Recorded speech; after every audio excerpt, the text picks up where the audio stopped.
Hello students, आपका स्वागत है कर्मशाला एकेडमी में। आज की यूपी टीजीटी पीजीटी की क्लास में हम पढ़ेंगे बाइनोमियल थ्योरम। बाइनोमियल थ्योरम के सभी कॉन्सेप्ट और परीक्षाओं में आए हुए सभी प्रश्नों का आज हम सॉल्यूशन करेंगे। आइए शुरू करते हैं अपनी क्लास।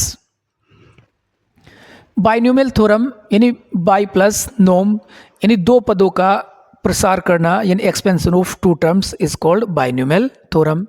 बाइनोमियल थ्योरम की आवश्यकता क्यों पड़ी, आइए जानते हैं। अगर हमसे x प्लस वाई का होल स्क्वायर पूछा जाता है तो पहले इसे हम सोल्व करते x प्लस वाई और x प्लस वाई, इन दोनों का प्रोडक्ट करके हम x प्लस वाई का होल स्क्वायर पता कर सकते हैं। यदि हमसे x प्लस वाई की होल क्यूब पता की जाएगी तो मैं कर सकता हूँ x प्लस वाई का होल स्क्वायर और x प्लस वाई कि x प्लस वाई का होल स्क्वायर की टर्म भरूंगा, बाद में x प्लस वाई लिखूंगा, इनका मल्टीप्लिकेशन करूंगा जब मेरी क्यूब आएगी। क्यूब तक ठीक है, 4 पावर तक ठीक है, लेकिन अगर मुझसे पूछा जाए कि x प्लस वाई की पावर 50 का एक्सपेंशन कितना होगा तो ये मुझे मल्टीप्लाई से बताना बहुत मुश्किल होगा। तो इसके लिए हमें बाइनोमियल थ्योरम, जिससे हम ऐसे प्रसार कर सकते हैं कि कभी भी अगर x प्लस वाई का प्रसार हमें कितनी भी पावर तक करना है, पावर जो n होगा वो हमारा पॉजिटिव होना चाहिए। उसके लिए फॉर्मूला होता है कि x प्लस a की पावर n होता है nc0 x की power n plus nc1 x की पावर n माइनस 1 a की पावर 1 प्लस nc2 x की पावर n माइनस 2 a की पावर 2, कि जो x की पावर है वो डिक्रीज होती जाती है और a की पावर इंक्रीज होती जाती है। और जो इसका जनरल टर्म निकलता है वो निकलता है NCR x की power n minus r into a की पावर r। अब अगर मैं कभी भी x प्लस वाई का होल स्क्वायर करूंगा, अगर मेरा n जितना होगा उसमें नंबर ऑफ टर्म्स हमेशा एक ज़्यादा होंगे। कि जैसे इसमें n हमारा 2 है तो number of terms in this expansion 2 plus 1 equal to 3, या x प्लस वाई की पावर 50 है, अगर मैं इसका एक्सपेंशन करूंगा तो इसमें नंबर ऑफ टर्म्स मेरे n प्लस 1 यानी 50 प्लस 1 51 मेरे इसमें टर्म्स होंगे। ये x प्लस a की पावर n का एक्सपेंशन होगा। अगर a हमारा नेगेटिव हो तो जो हमारे साइन होंगे वो अल्टरनेट चलेंगे, पहला पॉजिटिव टर्म्स, दूसरा नेगेटिव, तीसरा पॉजिटिव, फिर नेगेटिव, जहाँ तक टर्म्स होंगे वहाँ तक ये अल्टरनेट चलते जाएंगे। आइए इसके क्वेश्चंस देखते हैं कि find the number of terms in the expansion of x plus a की पावर 6 और x माइनस a की पावर 6। कभी भी आपसे ऐसा क्वेश्चन अगर पूछा जाता है तो इसे करने के लिए हम इसे एक्सपेंड नहीं करेंगे, डायरेक्ट बता सकते हैं कि इसमें कितने नंबर ऑफ टर्म्स होंगे। आइए कैसे करते हैं कि x प्लस a की पावर 6 और x माइनस a की पावर 6, n हमारा 6 है तो इसमें भी 7 टर्म होंगे और इसमें भी 7 टर्म हमारे होंगे। इसके 7 के 7 टर्म्स हमारे पॉजिटिव होंगे, इसके पहला टर्म पॉजिटिव, दूसरा negative, positive negative, positive negative और ये पॉजिटिव, दोनों सेम लिखा हुआ है तो टर्म भी हमारी सेम होगी, बस साइन का फर्क होगा। तो जो हमारे पॉजिटिव नेगेटिव होंगे जब इन्हें ऐड करेंगे तो ये साइन हमारे टर्म्स हमारे कट जाएंगे, वैनिश हो जाएंगे। तो हमारे पास केवल एक टर्म ये, दूसरी टर्म ये तीसरी और ये चौथी, यानी हमारे पास केवल 4 टर्म ही बचेगी। तो total number of term in this expansion is option number D 4 terms इस एक्सपेंशन में होगी। अब अभी मुझसे जो n था मेरा वो 6 था, अगर कोई मुझसे पूछे कि x प्लस a की पावर 21 और x माइनस a की पावर 21, इसके एक्सपेंशन में कितने नंबर ऑफ टर्म्स होंगे, तो अगर मेरा n 21 है तो टोटल टर्म मेरी 20 होगी। और मुझे एक बात याद रखनी है कि अगर मेरे नंबर ऑफ टर्म्स इवन है तो उसके आधे टर्म्स 11 पॉजिटिव होंगे और 11 ही हमारे नेगेटिव होंगे x माइनस a की पावर n में। तो इसका जो नंबर ऑफ टर्म्स बचेंगे वो 11 ही हमारा आंसर होगा। अगर नंबर ऑफ टर्म्स 7 ओड है तो इसमें 4 टर्म्स पॉजिटिव होंगे और 3 टर्म्स नेगेटिव होंगे। तो ऐसे क्वेश्चंस में जो मेरा आंसर होगा वो 4 होगा। ऐसा क्वेश्चन पूछा जा सकता है जिसे आप बिना सोल्व करे आंसर बता सकते हैं।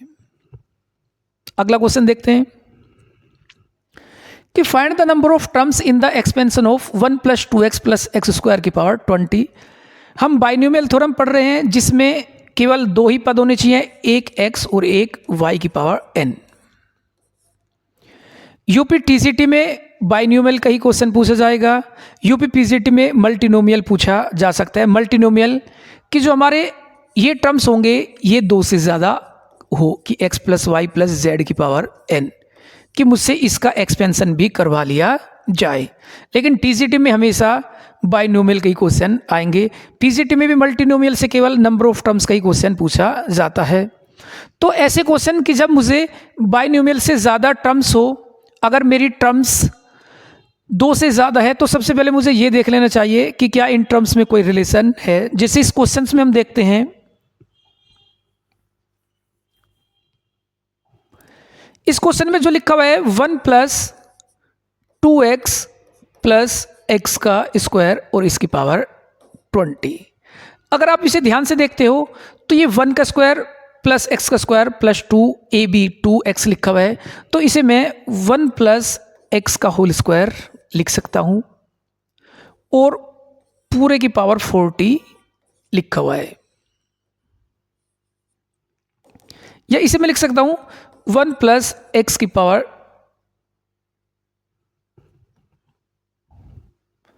ये 20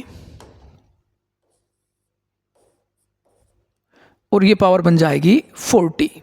अब 1 + x की पावर 40 के एक्सपेंशन में नंबर ऑफ टर्म्स होंगे n + 1 यानी 40 + 1 41। तो option number D is correct for this question. ऐसा क्वेश्चन यूपी टीजीटी में पूछा जा सकता है। आइए आगे बढ़ते हैं कि find the coefficient in the expansion of x + a की पावर n। कि अगर किसी के भी एक्सपेंशन में हमसे x की पावर p या x की पावर कुछ भी हो उसका कोफिशिएंट पूछा जाए तो हम कैसे पता करते हैं कि जो x + a की पावर n होती है उसका जनरल टर्म होता है r + 1 और ये होता है NCR x की पावर n - r और इंटू a की पावर r।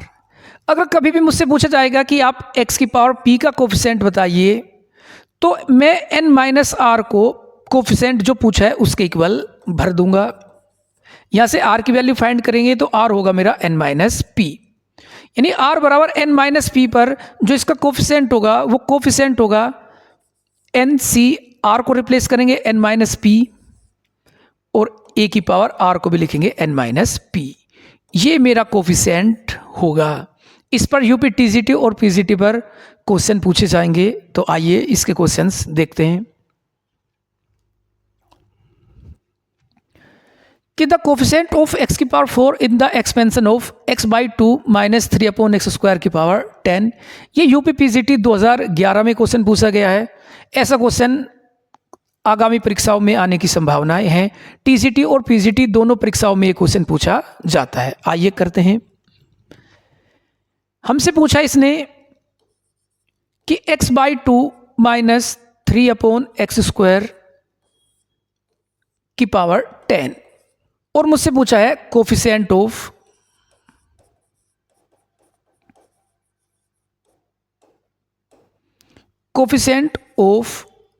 x की पावर 4 कि इसके एक्सपेंशन में x की पावर 4 का कोफिशिएंट क्या होगा। आइए पता करते हैं। हमारा TR+1 फॉर्मूला अगर मैं अप्लाई करता हूं तो TR+1 होगा, अगर बीच में माइनस का साइन होता है तो सबसे पहले हमें लिखना होता है -1 की पावर r NCR x/2 की power n - r into a की पावर r। जो हमारा -1 की पावर r आता है वो ए को अगर मैं माइनस लेके लिखूंगा तो -1 की पावर आर, ये हम सबसे फ्रंट पे लिखते हैं। अब जो कोफिशिएंट होगा 10CR, इसे मैं लिख सकता हूँ x की पावर 10 माइनस आर, और यहाँ बनेगा x की पावर 2r, इसे भी ऊपर लिखेंगे तो ये भी माइनस का 2r, यहाँ पर 3 की पावर r अपॉन ये बनेगा 2 की पावर 10 माइनस r। अब मुझसे कोफिशिएंट पूछा है x की पावर 4 का, तो जो ये टर्म्स लिखी हुई है अगर मैं इसे 4 से रिप्लेस कर दूं, अगर मैं 10 माइनस 3r को 4 लिख दूं तो ये मेरा कोफिशिएंट बन के आ जाएगा। अगर मैं यहाँ से r लिखता हूँ तो r की वैल्यू मेरी यहाँ से 2 होगी। तो जो कोफिशिएंट होगा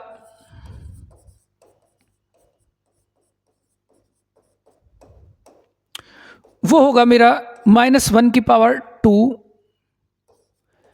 10C2, 3 की पावर 2 अपॉन 2 की पावर 10 माइनस 2, 8। ये मेरा कोफिशिएंट होगा और यही मेरा आंसर होगा। ऑप्शन में इसे सोल्व किया गया है तो सोल्व करते हैं। माइनस की पावर इवन तो पॉजिटिव, 10C2 को लिख सकते हैं हम 10 इंटू 9 अपॉन 2 इंटू 1, 3 की पावर 2 9 और 2 की पावर 8, तो ये होती है हमारी 2 4 8 16 32 64 128 256। इसका अगर मैं मल्टीप्लाई करता हूं तो 2 से 10 काटेंगे तो 5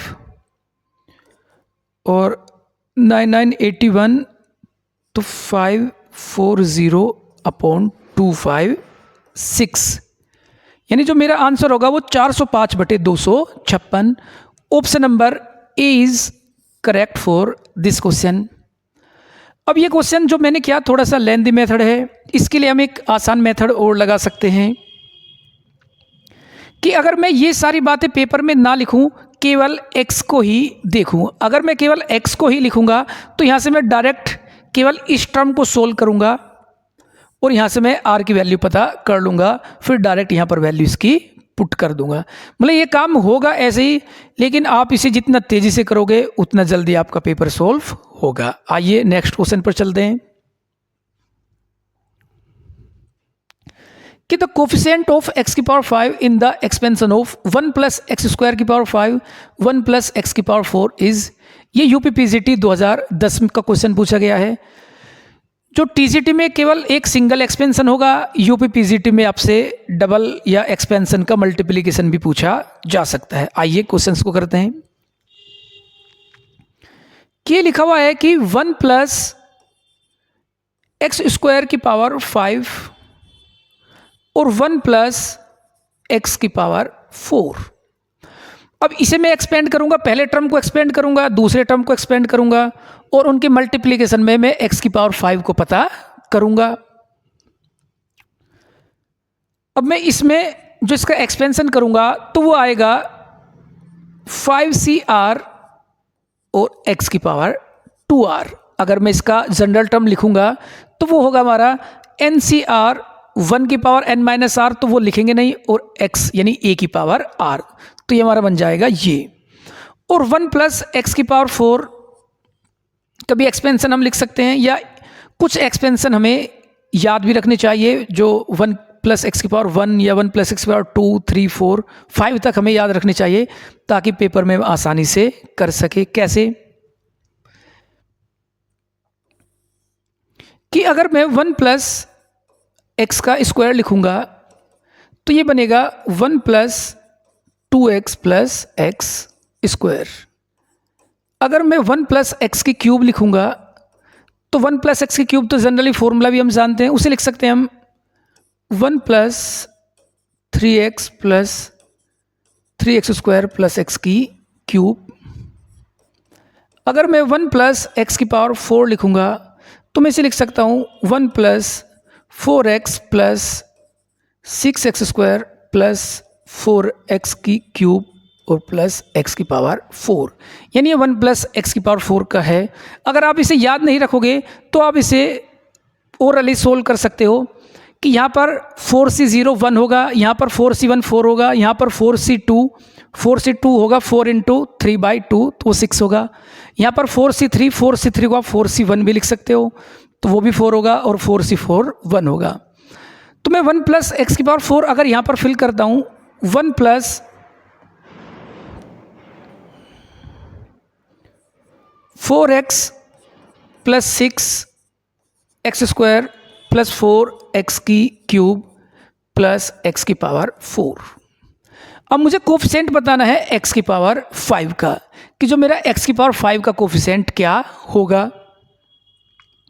अगर मैं यहाँ देखूंगा तो मैं r की वैल्यू कुछ भी, अगर मैं 0 पुट करूंगा तो ये 1 होगा, अगर मैं 1 पुट करूंगा तो ये x² होगा, यानी यहाँ पर मेरी केवल x की इवन पावर ही आएंगी और मुझे चाहिए x⁵।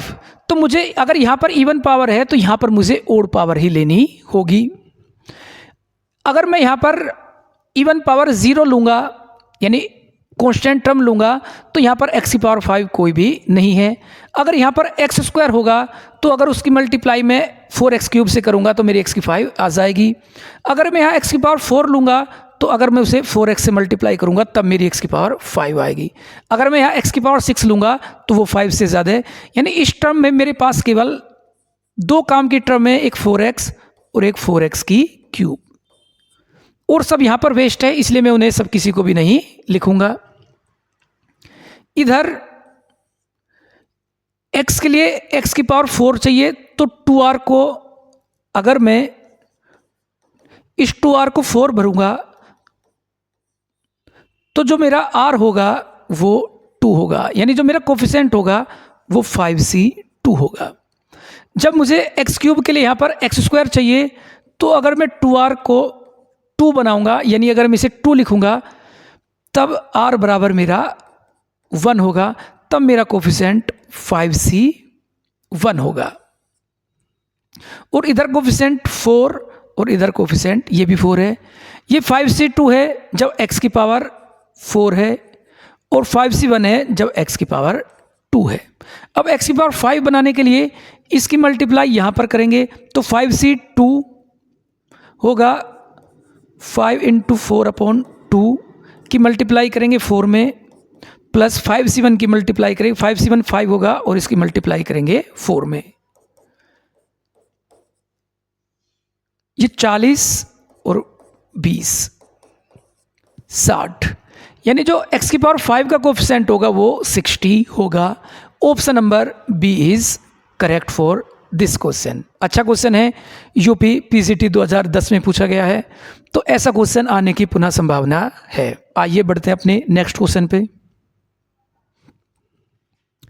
किस बार पूछा है कि the coefficient of t⁴ in the expansion of, इस बार एक्सपेंशन 3 टर्म्स में है और ये यूपी पीसीटी 2004 में क्वेश्चन मुझसे पूछा गया है। अब 2004 में पीसीटी के क्वेश्चन का लेवल काफ़ी हाई था और धीरे धीरे ये लेवल जो है वो बढ़ ही रहा है, तो हमें टफ से टफ क्वेश्चन तैयार करना चाहिए। आइए इस क्वेश्चन को भी करते हैं।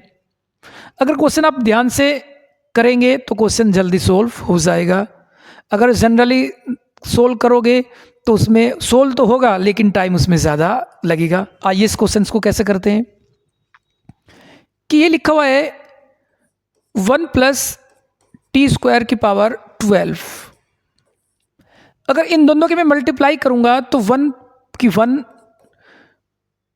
t⁴ की करेंगे तो t⁴ 1 की यहाँ करेंगे तो t⁴ 24 और t⁴ की करेंगे तो t⁴ 36। अब यहाँ पर t² लिखा हुआ है तो यहाँ पर जो कोफिशिएंट होगा वो होगा 12cr और t⁴ 2r। जो पहले क्वेश्चन क्या है उसी कॉन्सेप्ट से इस क्वेश्चन को भी आगे बढ़ाएंगे। इधर ये सभी टर्म्स लिखी होंगी। अब ये t⁴ 2r है तो हमेशा जो t का कोफिशिएंट होगा वो इवन होगा कि t⁴ 0 यानी कांस्टेंट, t² t4 t6 ऐसे हम आगे बढ़ेंगे। अब मुझसे जो पूछा है कि t⁴ 24 का कोफिशिएंट मुझे बनाना है। अगर यहाँ पर 1 लिखा तो सबसे पहले मुझे इसे बनाना होगा 24, यानी इसे सबसे पहले बनाऊंगा मैं 2r को 24 बनाऊंगा तो r होगा मेरा 12। टी की पावर 12 के लिए इसे 24 करने के लिए यहाँ पर 2r को मुझे बनाना होगा 12, यानी 2r को जब मैं 12 लिखूंगा तो r मेरा होगा 6। टी की पावर 24 तो यहाँ पर होना चाहिए 1, यानी 2r मेरा होना चाहिए 0। अगर 2r 0 होगा तो r भी मेरा 0 होगा। तो इसके जो कोफिशिएंट आएंगे वो आएंगे 12cr, r की वैल्यू 12 है तो 12c12 और t की पावर 24।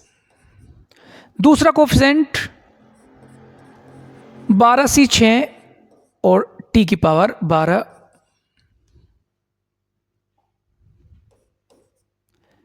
तीसरा कोफिशिएंट जब 2r को 0 भरेंगे तो t कांस्टेंट हो जाएगा, तो कोफिशिएंट बन जाएगा 12c0 और 1, और इसकी मल्टीप्लाई करेंगे हम इधर 1 प्लस टी की पावर 12 टी की पावर 24, क्योंकि 36 टी की पावर 24 से ज़्यादा है तो इसलिए उसे हम नहीं लिखेंगे। टी की पावर 24 की जब यहाँ मल्टीप्लाई करेंगे तो कांस्टेंट हमारा 12c12 बचेगा और 12c12। टी की पावर 12 की टी की पावर 12 में करेंगे तो ये बचेगा 12c6 और इसके 24 में करेंगे तो 12c0। 12c12 1, 12c6 और 12c0 भी 1, तो इसका जो आंसर होगा वो 12c6 प्लस 2, ये हमारा आंसर है।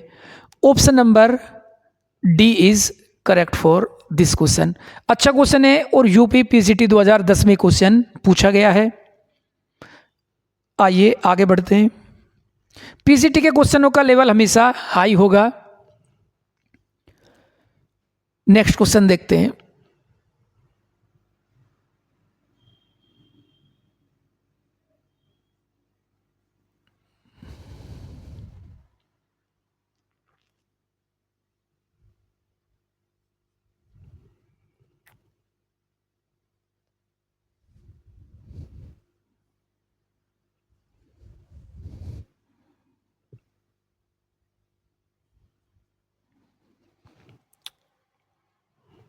शायद हमारा एलईडी काम नहीं कर रहा है।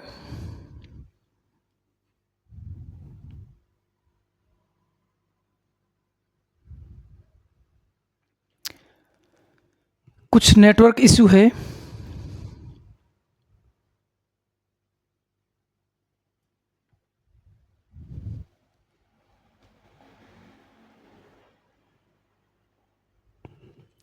अच्छा ठीक है।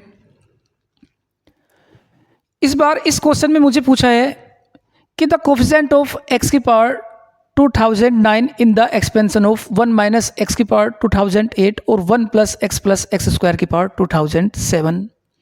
ये लेटेस्ट क्वेश्चन है, आईआईटी में पूछा जा चुका है और पीजीटी के लिए ऐसा क्वेश्चन आ सकता है क्योंकि जो अब पेपर का लेवल है वो आगे की आगे बढ़ रहा है, तो इसलिए इस क्वेश्चन को भी हम तैयार करते हैं। ऐसा क्वेश्चन पूछा जा सकता है।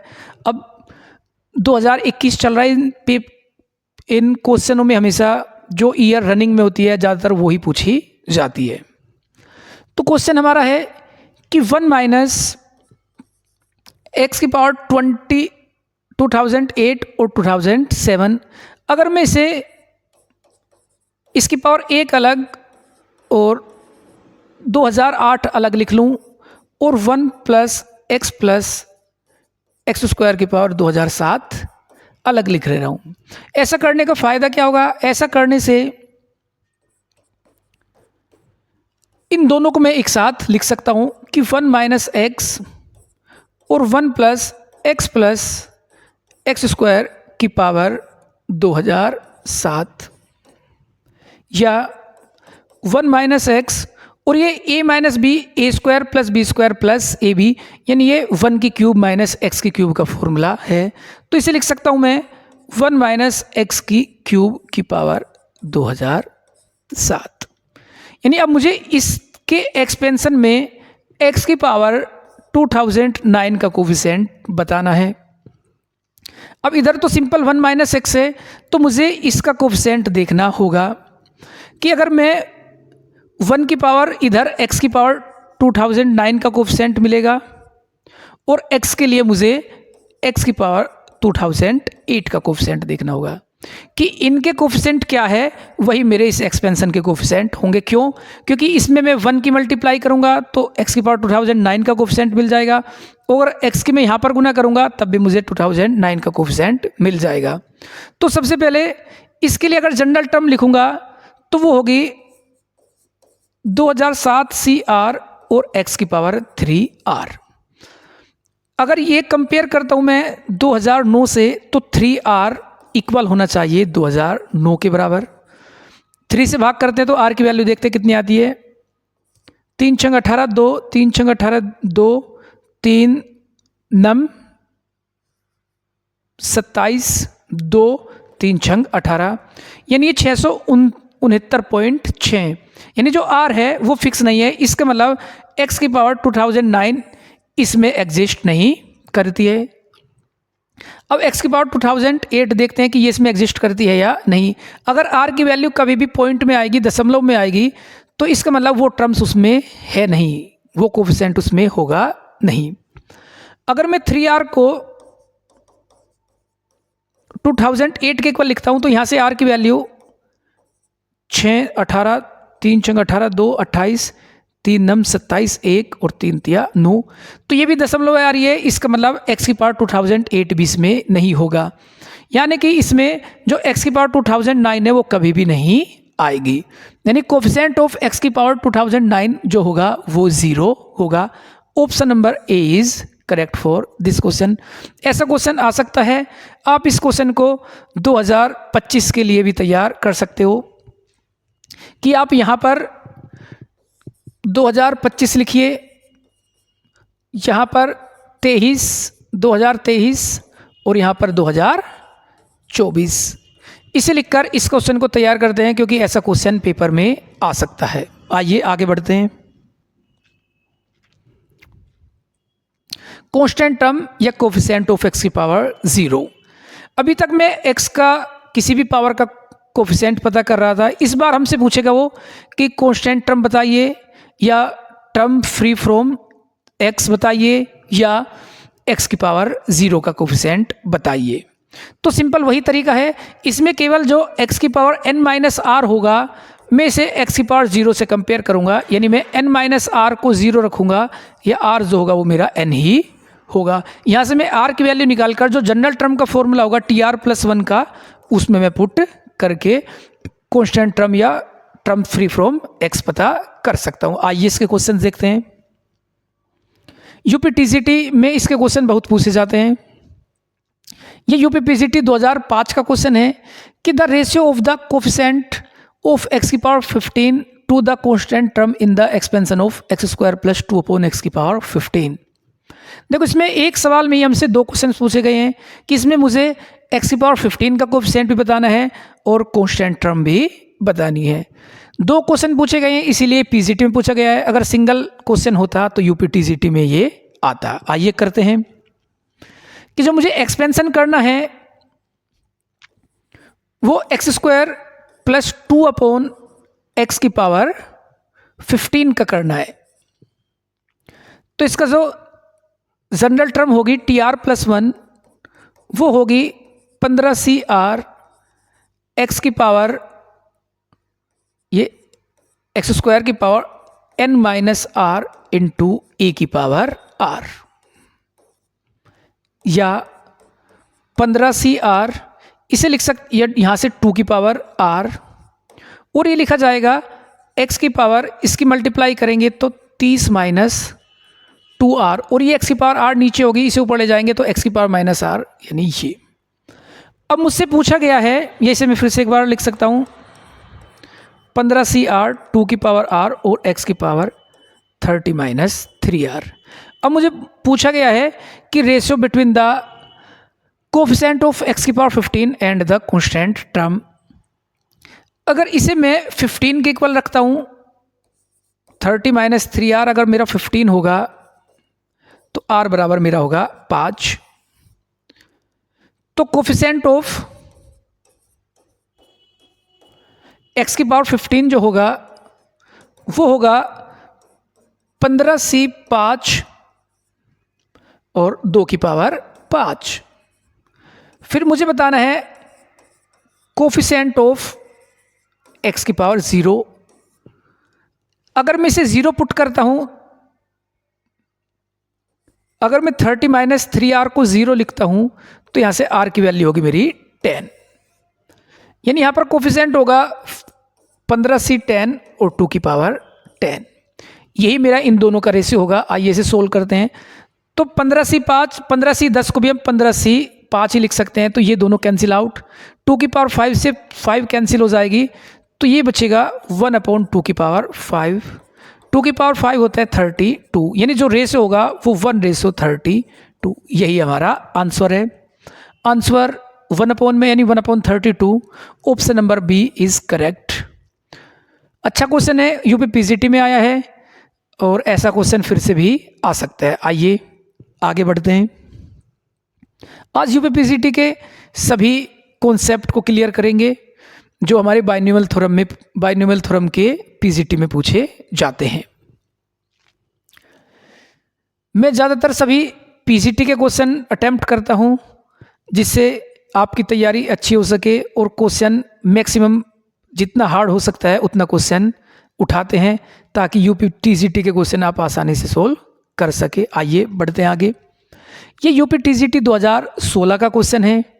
इस क्वेश्चन में हमसे पूछा है कि इन the expansion of 3x minus 2/x² की power 15 which term is free from x।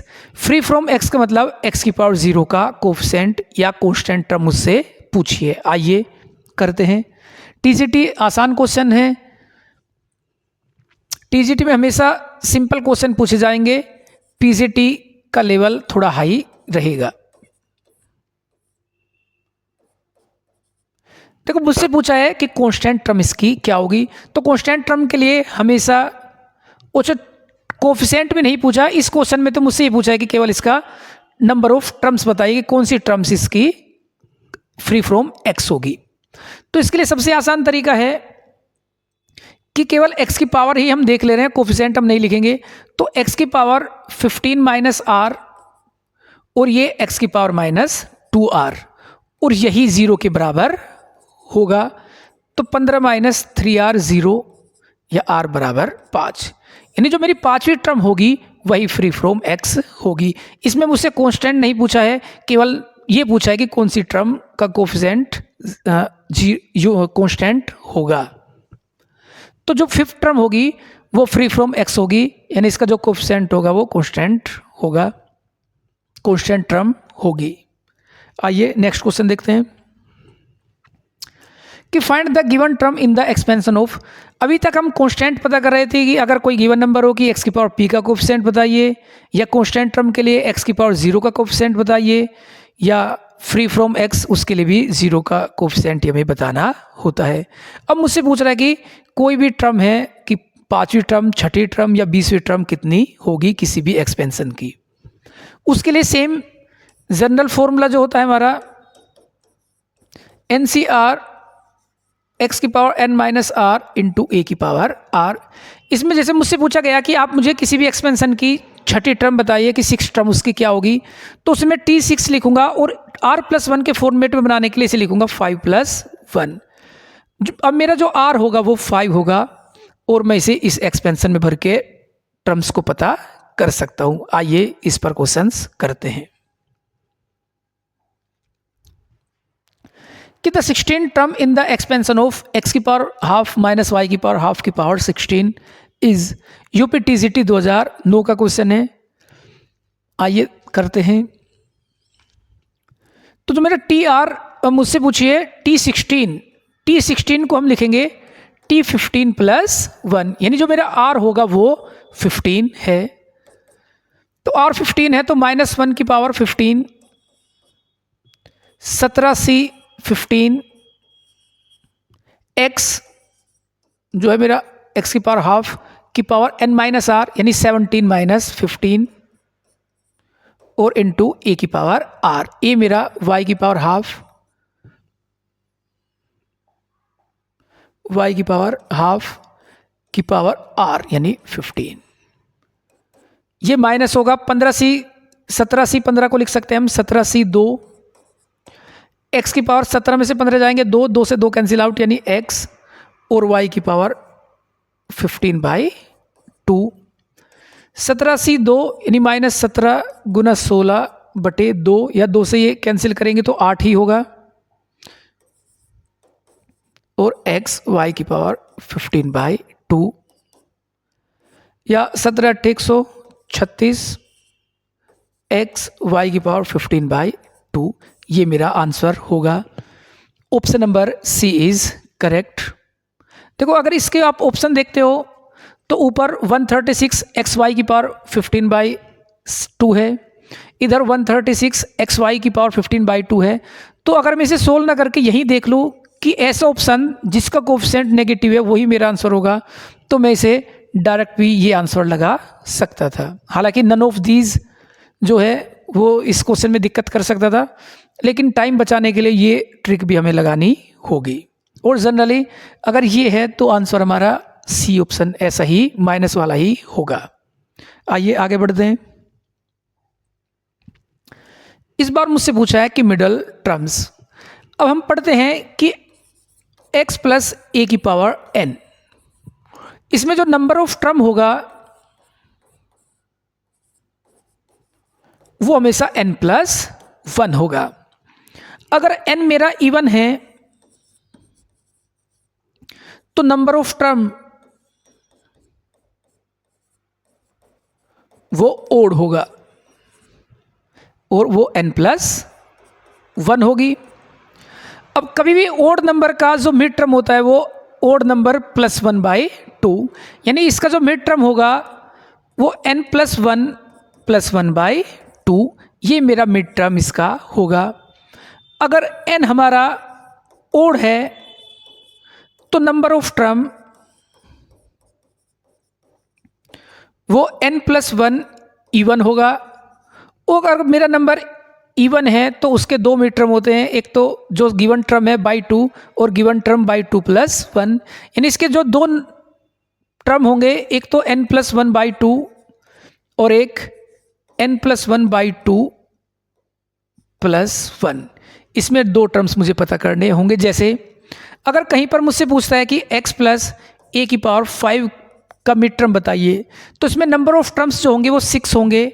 तो एक मिड टर्म होगा 6/2 और एक होगा 6/2 + 1, यानी तीसरा और चौथा टर्म जो होगा वो दोनों मेरे मिड टर्म होंगे। अगर यहाँ पर n इवन है, अगर मुझसे पूछता है कि x प्लस ए की पावर 6 का मिड टर्म बताइए, तो नंबर ऑफ टर्म इसमें 7 होंगे, और कभी भी ओड टर्म होगा तो उसके नंबर ऑफ टर्म्स होते हैं जो नंबर ऑफ टर्म्स +1/2, यानी जो फोर्थ टर्म होगा वो मेरा मिड टर्म होगा। आइए इस पर बेस्ड क्वेश्चन करते हैं कि the middle term of x - 1/x की power 10 is UP TGT 2010। TGT के क्वेश्चन थोड़े आसान होते हैं और सिंपल होते हैं, तो इन्हें आप जितनी जल्दी से करोगे अपना टाइम उतना ही बचा पाओगे, ताकि आप कंप्लीट पेपर को सोल्व कर पाए। ये है कि x - 1/x की पावर 10, तो इसके जो n होगा नंबर ऑफ टर्म्स होंगे वो 11 होंगे, तो जो मिड टर्म होगा 11 + 1/2, यानी 6 टर्म जो होगा वो मेरा मिड टर्म होगा। यानी मुझे T6 पता करना है। T6 के लिए मैं लिखूंगा T5 + 1,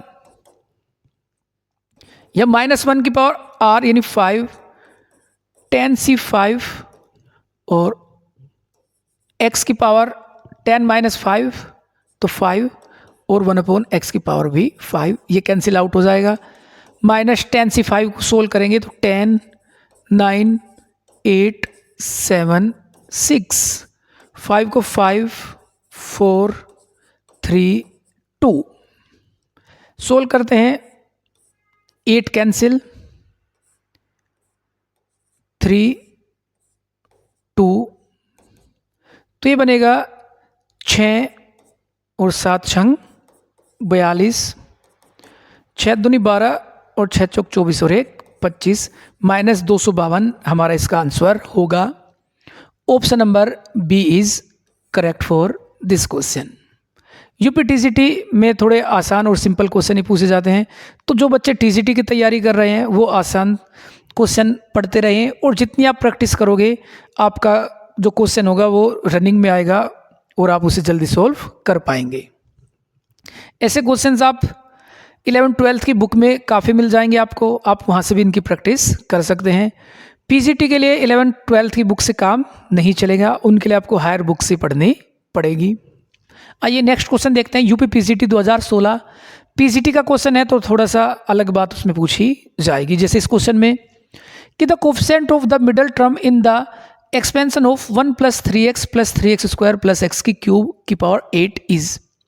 अब देखो ये बाइनोमियल मुझे नहीं दिख रही क्योंकि इसमें नंबर ऑफ टर्म्स जो है वो 4 है और बाइनोमियल में नंबर ऑफ टर्म्स केवल जो नंबर ऑफ कांस्टेंट होते हैं वो डिपेंडेंट जो होते हैं वो 2 होते हैं।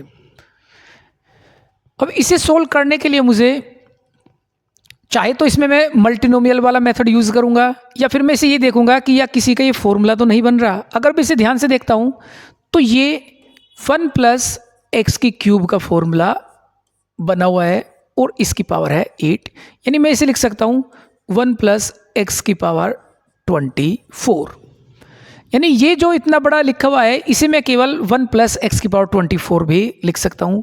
अब ये बाइनोमियल है जिसमें 2 पद हमारे 2 टर्म हैं, इसमें हमारे 4 पद थे तो ये मल्टीनोमियल से सोल्व होती।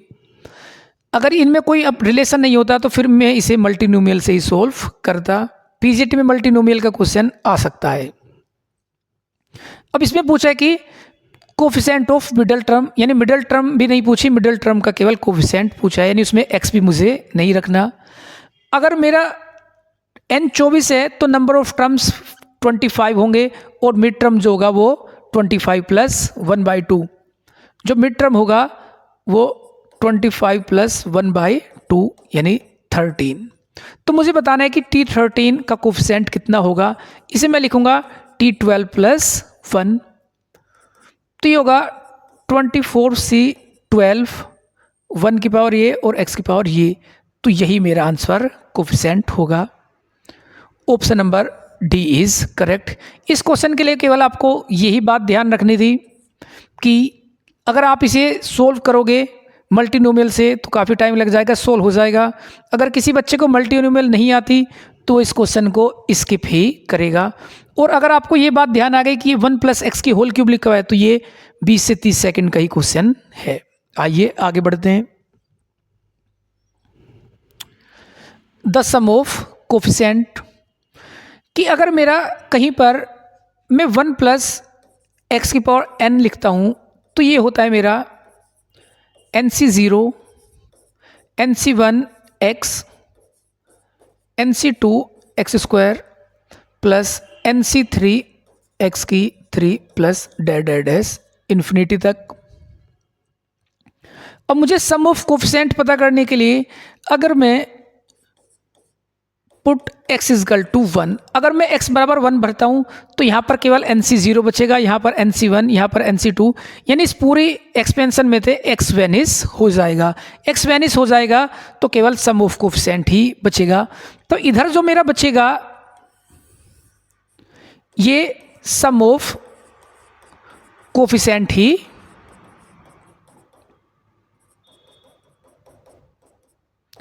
रहेगा और इधर मेरा बन जाएगा 1 + 1 की पावर n या 2 की पावर n। तो अब कभी भी किसी क्वेश्चन में मुझसे पूछा जाएगा कि सम ऑफ द कोफिशिएंट, तो उसके लिए मुझे उस क्वेश्चन में x = 1 भरने पर सम ऑफ कोफिशिएंट मिल जाएगा। आइए इसके ऊपर क्वेश्चन देखते हैं। और बाइनोमियल में ये नया टॉपिक है, अभी 11th-12th में तो इसे पढ़ाया भी नहीं जाता, तो इस पर क्वेश्चन आने के बहुत चांस होते हैं।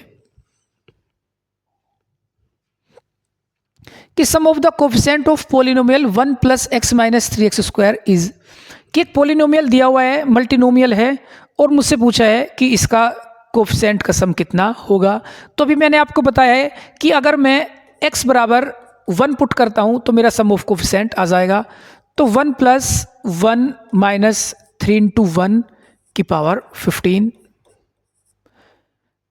या 1 + 1 2 - 3 यानी 1 की पावर 15 और -1 की पावर 50 यानी -1। Option number A is right. UP PGT 2010 में पूछा गया है, बड़ा सिंपल क्वेश्चन है लेकिन ये कॉन्सेप्ट अभी ज़्यादातर बच्चों को पता नहीं होता, इसलिए इस क्वेश्चन को ज़्यादातर बच्चे स्किप करते हैं। इसमें केवल x इजकल टू 1 पुट करना है और हमारा आंसर हमें मिल जाता है। तो ऐसा क्वेश्चन फिर से पूछा जा सकता है, तो ऐसे क्वेश्चन को आप तैयार करिए। नेक्स्ट क्वेश्चन देखते हैं कि sum of the all coefficient of the expansion, same वही क्वेश्चन है कि x प्लस 1 की पावर n के सभी कोफिशिएंट का सम बताइए।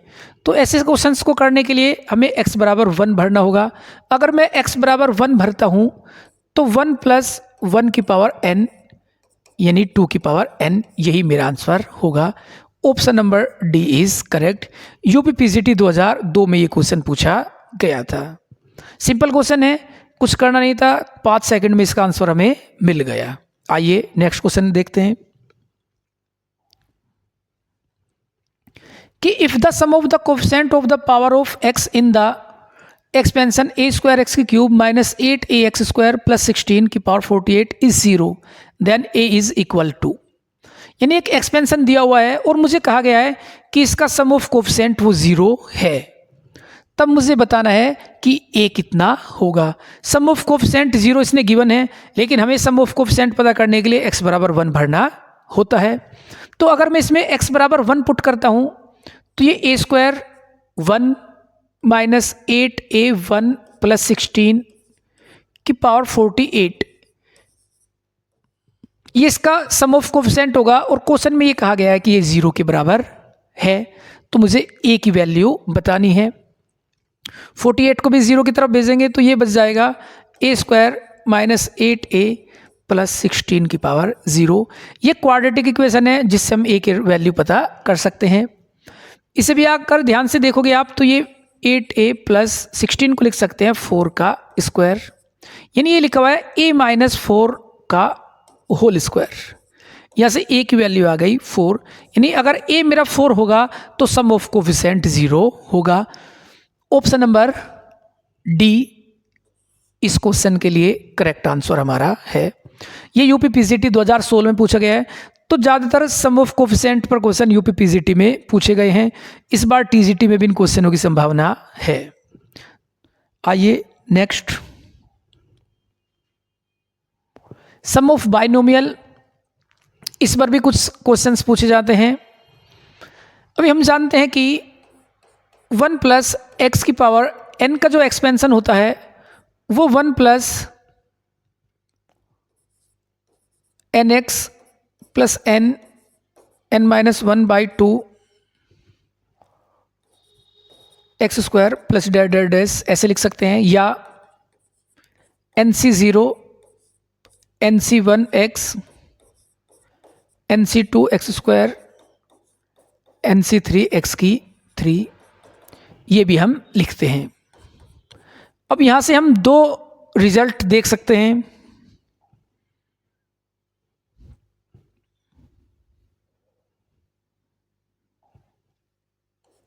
वन प्लस एक्स की पावर n।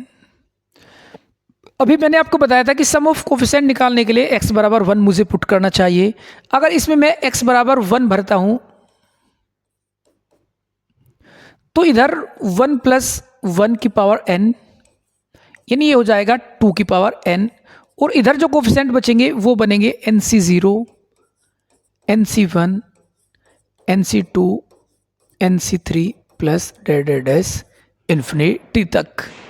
यानी अगर मुझसे सम ऑफ कोफिशिएंट पूछा जाता है तो x बराबर 1 भरते हैं, या 2 की पावर n मेरा सम ऑफ कोफिशिएंट होता है। तो अगर कभी भी मुझे किसी क्वेश्चंस में सम ऑफ कोफिशिएंट पूछ लिया जाए कि उसमें वर्ड ये यूज़ ना किया जाए कि सम ऑफ कोफिशिएंट, उसमें कोफिशिएंट लिख दिए जाए, तो वो डायरेक्ट मैं 2 की पावर n आंसर कर सकता हूँ। कैसे, एक एग्जाम्पल बताता हूँ कि अगर मुझे कहा गया है कि आप 5C0 5C1 5C2 5C3 5C4 और 5C5, इसका आंसर कितना होगा। या इसे हम ये भी लिख सकते हैं कि समीशन n बराबर 0 to 5 और NCR,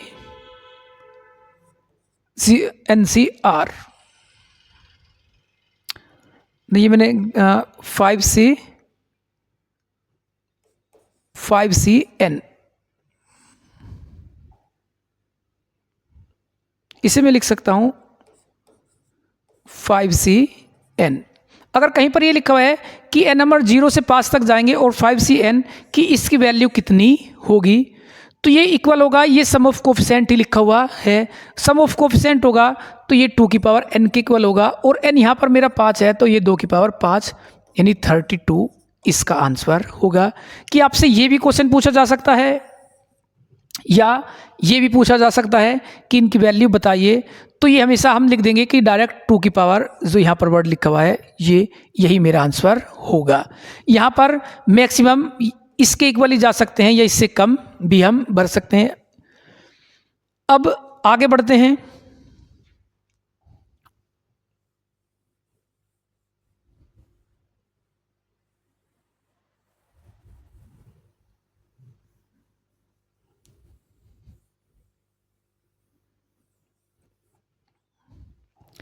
अगर इसमें मैं x बराबर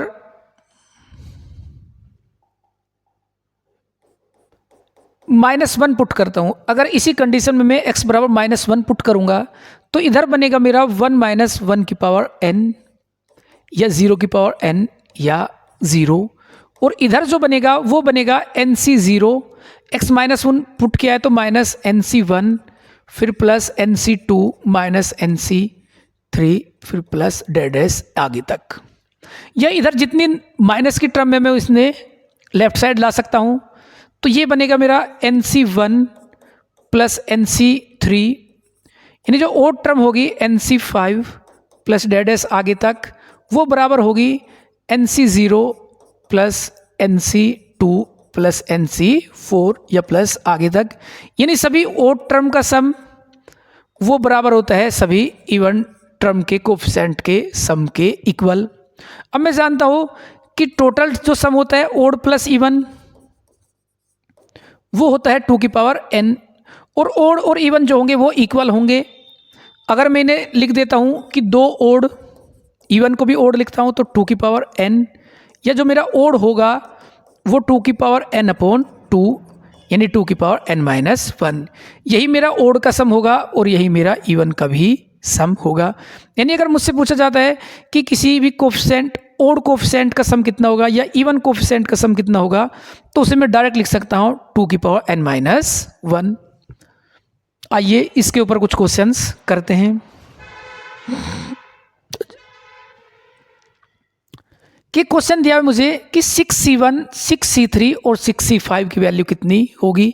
हालांकि ये सिंपल क्वेश्चन है तो 6c1 को भी सोल्व कर सकता हूँ, 6c3 को भी सोल्व कर सकता हूँ और 6c5 को भी सोल्व कर सकता हूँ। नॉर्मली मैं इसे करता 6c1 6 होगा, 6c3 को लिखेंगे 6, 5, 4 और 3 इंटू 2, 6c5 हमारा 6 ही होगा, 6 कैंसिल 12 प्लस 20 या 32, ये मेरा आंसर है। क्वेश्चन सिंपल है तो इसे मैं डायरेक्ट भी बता पा रहा हूँ। अगर ये क्वेश्चन थोड़ा और लेंथी होता तो इसे डायरेक्ट मैं नहीं बता पाता। इसे बताने के लिए अगर मैं इसे ध्यान से देखता हूँ कि ये लिखा हुआ है 6c1 और ये लिखा हुआ है 6c5, तो ये कहाँ तक लिखा होगा? इसमें जो टोटल टर्म होंगे वो 6c0, 6c1, 6c2, 6c3, 6c4, 6c5 और 6c6। अब इसमें जो मुझसे पूछा है इस टर्म को ऐड किया है, इस टर्म को ऐड किया है और इस टर्म को भी ऐड किया है। अब जो ये बचा है 1, 2, 3 और ये 4 टर्म मेरी बची हैं। तो जो इसके इवन है उनका सम और ओड का सम इक्वल होना चाहिए। ये जो मैंने टर्म लिखी है ये सभी इवन टर्म्स है और ये सभी जो मुझसे पूछी गई हैं वो ओड टर्म है। तो मैं जानता हूँ कि इवन टर्म का सम या ओड टर्म का सम इक्वल होगा और वो 2 की पावर n-1 होगा। यानी 2 की पावर n मेरा 6 है तो 6 - 1 या 2 की पावर 5 और 2 की पावर 5 होता है 32। तो जो मेरा आंसर होगा वो 32 होगा। ऑप्शन बी सही है क्वेश्चन के लिए। ये क्वेश्चन आप डायरेक्ट भी कर पाते, लेकिन अगर यहीं पर मैं इस क्वेश्चन को 15C1 plus 15C3 plus dash dash करता हुआ 15C15 तक पहुंचूंगा, तब इसे मैं डायरेक्ट सोल्व नहीं कर पाऊंगा। इसके लिए मुझे ये 2n- वाला मेथड ही सोल्व करना पड़ेगा। 2n-1 डायरेक्टली मुझे बता देगा कि सम ऑफ ओड कोफिशिएंट कितना होगा या सम ऑफ इवन कोफिशिएंट कितना होगा। तो ऐसा क्वेश्चंस भी पूछा जा सकता है। आइए आगे बढ़ते हैं। Greatest term in the expansion of, यहाँ पर वर्ड मिसिंग है, यहाँ पर टर्म और लिखा होगा। यानी किसी के एक्सपेंशन में मुझे कैसे पता चलेगा कि कौन सी टर्म हमारी ग्रेटेस्ट है। तो उसके लिए इसका वर्किंग रूल मैं आपको सिखाता हूं कि कहीं पर x प्लस ए की पावर n लिखा हुआ है तो इसका ग्रेटेस्ट टर्म हम कैसे पता करेंगे। तो इसके लिए हमेशा हम n minus R plus 1 upon R और मोड a अपॉन एक्स, ये हमेशा बड़ा होगा 1 से। इसमें हम x की वैल्यू पुट करेंगे, a की वैल्यू पुट करेंगे और यहाँ से r की वैल्यू फाइंड करेंगे। अगर r मेरा कंप्लीट नहीं कटता है, p पॉइंट q की फॉर्म में आएगा, तो जो r होगा वो मेरा p होगा। यानी जो ग्रेटेस्ट टर्म होगी वो p+1 होगी। कि मैं r की वैल्यू निकालूंगा और जो r है वो p पॉइंट q, यानी जैसे 6.5 आ गई r की वैल्यू या 10.2 आ गया, तो जो मैं r होगा वो केवल 10 लूँगा या 6 लूँगा। और जो r जो होता है नंबर ऑफ जो टर्म होती है वो r+1 होती है। अगर मेरा r 6 है तो जो टर्म होगी वो 6+1 यानी 7th टर्म होगी। अगर r मेरा कंप्लीट कटता है और वो पॉइंट में नहीं है, p है, तो तब मेरा जो tp वो भी ग्रेटेस्ट टर्म होगी और tp+1 भी ग्रेटेस्ट टर्म होगी। तब दोनों टर्म मेरी ग्रेटेस्ट होंगी। आइए इस पर क्वेश्चंस देखते हैं कि find the largest term in the expansion of 3 + 2x की power 50 where x is equal to 1/5। Solve करते हैं। तो ये होगा n माइनस आर, तो 50 माइनस आर प्लस 1/r और मोड में लिखेंगे a होता है ये और ये होता है x, तो 2x/3 बड़ा होगा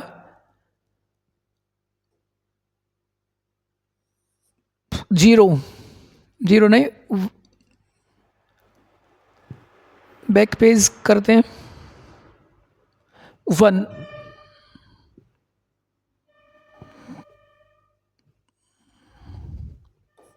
ये बड़ा होता है 1 से। ये लिखते भी किस लिए हैं, किसे हम लिखते हैं कि कोफिशिएंट ऑफ tr+1 बड़ा होता है tr से। इसे सोल्व करने के बाद हमारा ये इक्वेशंस आती है।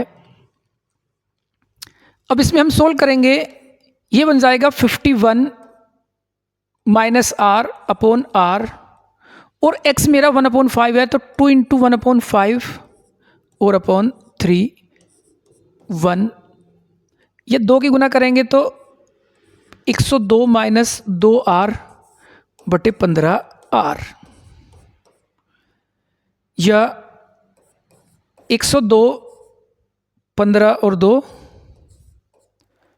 17r। ये जो r होगा वो 102 बटे 17 और 17 छिक्का 102, यानी जो r आ गया मेरा 6। r बिल्कुल एक परफेक्ट नंबर है, तो t6 और t7 दोनों मेरे ग्रेटेस्ट कोफिशिएंट या ग्रेटेस्ट टर्म होंगे।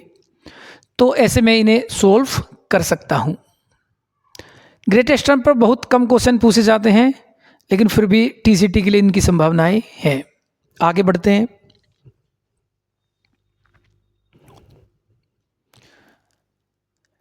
ये लिखा हुआ है binomial theorem for any index. कि अभी तक जो n था वो हमारा पॉजिटिव था, अब हम इनमें n को नेगेटिव और पॉजिटिव कुछ भी ले सकते हैं। कि मुझसे पूछा जाता था कभी तक कि 1 प्लस एक्स की पावर n का एक्सपेंशन क्या होगा, तो मैं उसे लिखता था कि 1 plus N x plus n minus 1 upon 2 plus n minus 1 n minus 2 upon factorial 3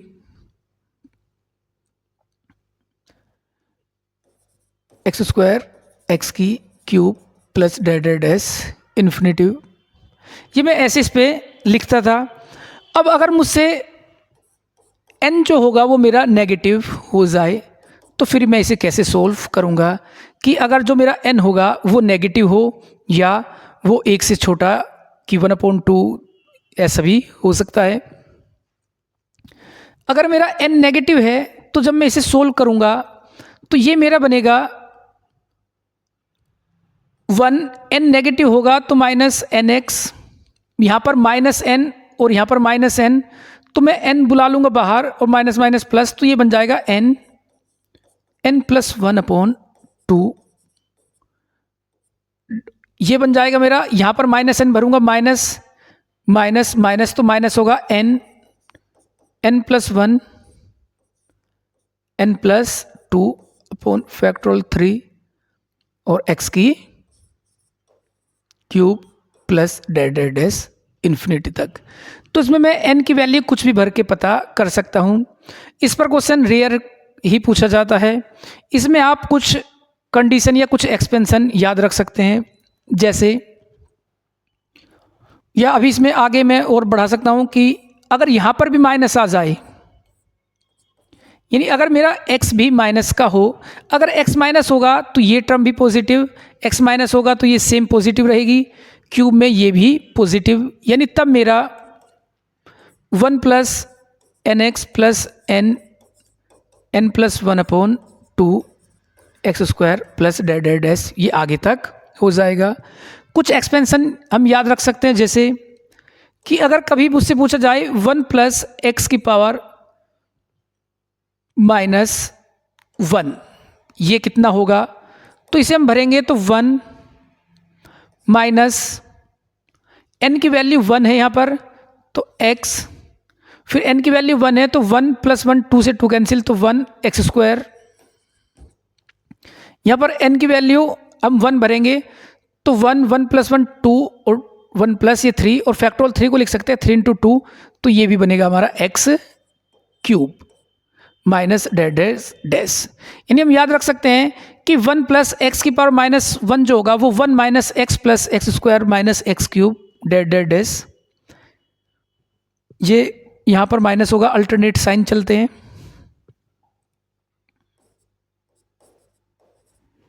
अगर मुझसे पूछा जाए कि 1 प्लस एक्स की पावर माइनस 2 कितना होगा, तो इस बार एक इसमें में n बराबर 2 भरेंगे तो 1 माइनस 2x, 2 लिखेंगे तो 2 प्लस 1 3 और 2 से कैंसिल तो 3 एक्स स्क्वायर। फिर हम यहाँ पर 2 लिखेंगे तो 2 प्लस 1 3 और 4 तो 3 कैंसिल तो 4 एक्स की क्यूब प्लस डैश ऐसे। अगर मैं 1 प्लस एक्स की माइनस 3 लिखूंगा तब ये 1 माइनस 3x प्लस, अगर यहाँ पर 3 लिखेंगे तो 3 और 1 4 और 3 तो ये बन जाएगा 6 एक्स स्क्वायर माइनस डैश आगे तक। ये हम इसके एक्सपेंशन याद रख सकते हैं। अगर इन एक्सपेंशन को हम आगे तक बढ़ाते हैं तो मुझसे ये 1 माइनस एक्स की पावर माइनस 1 भी पूछ सकता है, या 1 माइनस एक्स की पावर माइनस 2 भी पूछ सकता है, और 1 माइनस एक्स की पावर माइनस 3 भी पूछ सकता है। तो इनके एक्सपेंशन के लिए ये जो साइन होंगे ये सभी पॉजिटिव होंगे कि 1 plus x square plus x की क्यूब डैश, इसके लिए 1 plus 2x plus 3x square plus x की 4x की क्यूब डैश, इसके लिए भी 1 plus 3x plus 6x square ओ प्लस डैश आगे तक ये आप कर सकते हैं। ये क्वेश्चंस में हमारे अप्लाई होंगे। और अगर ये मुझे टर्म्स याद नहीं होंगे तो इनमें मेरा काफ़ी टाइम ख़राब होगा। तो ये कम से कम 1 + x⁻³ तक हमें याद रखने चाहिए। याद रखने के लिए भी आप इसे ध्यान से देख सकते हो कि पहले में हमारे 1 1 1 चलेगा, दूसरे में एक एक ऐड होता जाएगा कि 1 - 2 + 3 + 4। यहाँ पर 1 में 2 ऐड हुआ, 3 में 3 ऐड करेंगे 6 में फिर आगे ऐड करेंगे 4, तो ये बन जाएगा 10x³। 4 में फिर 5 ऐड करेंगे तो 15x⁵। ये ऐसे हम इन्हें लिख सकते हैं। आइए क्वेश्चंस करते हैं कि the coefficient of x⁴n in the expansion of 1 - 2x + 3x² - 4x³ -n। और ये UPPCT 2016 में क्वेश्चन पूछा गया है। अब ये मल्टीनोमियल का क्वेश्चन है। अगर मल्टीनोमियल से करने में ये बहुत मुश्किल होगा। अभी जो मैंने आपको ये इंडेक्स बताया है कि n हमारा नेगेटिव हो तब क्या एक्सपेंशन होगा, उसे हम अप्लाई करके इस क्वेश्चन को सोल्व कर सकते हैं। कैसे सोल्व करेंगे आइए देखते हैं कि जो ये लिखा हुआ है, ये अभी मैंने आपको बताया है कि ये 1 + x⁻² का एक्सपेंशन है। जो ये टर्म है ये 1 + x⁻² की एक्सपेंशन है। इसीलिए मैंने आपको कहा था कि आप इसे कम से कम 3 तक याद रखिए। 3 तक वो डायरेक्ट पेपर में रखता है। और इसकी भी पावर दी हुई है -n। ये पावर की पावर मल्टीप्लाई में होगी और माइनस माइनस प्लस, और ये बन जाएगा 1 + x⁻²n। और मुझसे पूछा है x⁻n का कोफिशिएंट, तो x⁻n का कोफिशिएंट होगा 2nCn। यही मेरा आंसर होगा, यानी ऑप्शन 2nCn फैक्टोरियल में सोल्व किया गया है। तो इसे फैक्टोरियल में सोल्व करेंगे तो फैक्टोरियल 2n/फैक्टोरियल n और फैक्टोरियल 2n - n, ये से लिख सकते हैं फैक्टोरियल 2n/ ये भी फैक्टोरियल n और ये भी फैक्टोरियल n, तो फैक्टोरियल n का स्क्वायर। ये आंसर होगा। ऑप्शन नंबर बी करेक्ट है। इसमें फैक्टोरियल यहां पर होगा, ये नहीं। Option B is correct. तो ऐसे क्वेश्चंस के लिए आपको थोड़ा सा ट्रिकी दिमाग लगाना होगा, ट्रिक आपको सोचनी होगी। अगर आप ट्रिक नहीं सोचोगे, सिंपल वे में करोगे, तो ऐसा क्वेश्चन आपसे कभी भी नहीं होगा। आइए आगे बढ़ते हैं।